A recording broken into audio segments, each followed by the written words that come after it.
Have you ever really thought about your body's own internal sanitation system? You know, the silent, tireless network that's constantly cleaning up waste and fighting off invaders? Well, what happens when that system gets clogged or, even worse, turns against you? Today, we are diving deep into the fascinating and sometimes kind of scary world of what happens when the lymphatic system breaks down. Let's get right into it. I mean, we've all been there, right? You get that tender, swollen feeling in your neck when you're coming down with something. Well, that's not just a sign of a cold. That's actually your lymphatic system screaming, hey, I'm on the front lines here and I'm fighting something off.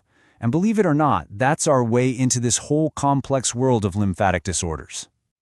So today, we're not just going to look at the what of the lymphatic system, we're going to get into the how and the why of its failures. That's pathophysiology right there. We're asking the big questions. How does a simple clog cause a limb to swell up to twice its normal size? And why do the very cells designed to protect us sometimes turn into our worst enemies? Let's find out. Okay, so here's the plan for today. We're going to start with the body's most common alarm signal. Then we'll get into the really serious stuff, lymphomas and other cancers. After that, we'll check out what happens when the system's plumbing just completely fails. And we're going to wrap it all up with a really rare and mysterious overgrowth disorder. All right, first up, that swollen gland in your neck. The technical term for this is lymphadenopathy, and it's basically the lymphatic system's #1 way of sounding the alarm that, hey, something's not right.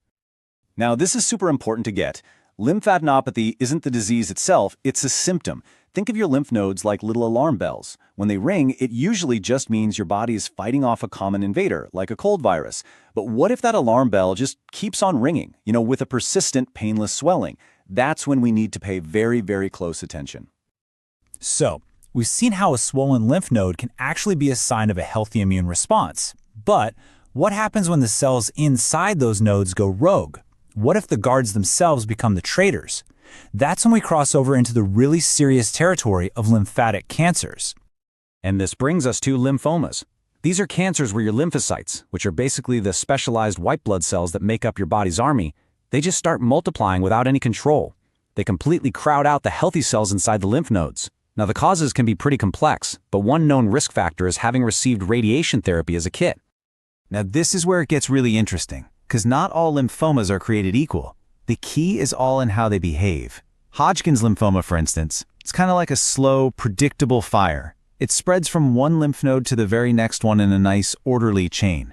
This actually makes it easier to track and treat. Non-Hodgkin's, on the other hand, that's like a wildfire. It just pops up in multiple places all at once. And that chaotic spread is exactly what makes it so much more dangerous if it's not caught early. And this right here, this is the absolute key to diagnosing Hodgkin's. Pathologists are literally hunting for this one specific cell, the Reed-Sternberg cell. It's this giant, mutated lymphocyte, and it often has 2 nuclei, which gives it this really distinct owl's eye look under the microscope. It's pretty amazing. If this cell is there, it's Hodgkin's lymphoma. If it's not, it's non-Hodgkin's. It is that clear-cut.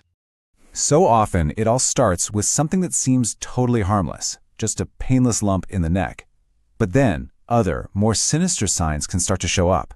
Doctors have a name for them. They call them B symptoms. Things like unexplained weight loss, fevers that come and go, and these drenching night sweats. And these aren't just uncomfortable. They're a huge red flag that the cancer is taking a toll on the entire body. So while lymphomas are all about attacking the lymph nodes, there's another, just as devastating cancer that goes after a different part of our immune system, the plasma cells that live in our bone marrow. This is called multiple myeloma, and its way of destroying the body is, well, it's truly terrifying. Okay, imagine a factory that's been taken over by rogue workers. That is pretty much what happens in multiple myeloma. See, plasma cells are the specialists that produce antibodies. But in this disease, cancerous plasma cells invade the bone marrow, our body's blood cell factory. Not only do they stop the production of healthy cells, which leads to exhaustion and bleeding, but they also start to literally dismantle the factory itself, eating away at the bone from the inside out. 3 years. That's the median survival time after someone is diagnosed with multiple myeloma. So why is it so deadly?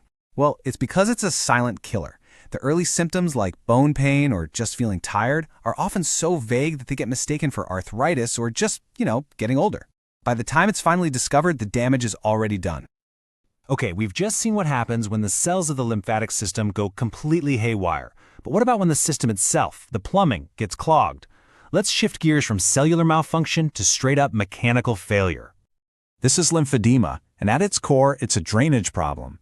When those lymphatic vessels get blocked or damaged, the lymph fluid has nowhere to go. It just backs up in the tissues, and that causes some really significant swelling. And while you can be born with it, it's also a really common complication of surgeries, like mastectomies, where lymph nodes have to be removed. Now, I want you to imagine that simple drainage problem we just talked about, but now take it to a horrifying extreme. That is elephantiasis. It's a total nightmare scenario that starts with a single mosquito bite. That bite delivers a parasitic worm that turns the lymphatic system into its own personal breeding ground, and that creates a complete and catastrophic blockage. And this brings us to the absolutely devastating result. The massive, massive swelling, along with a thickening of the skin and the tissues underneath. Well, that's why the condition is called elephantiasis. It's a severe, debilitating condition that tragically just highlights how absolutely essential a functioning lymphatic drainage system really is.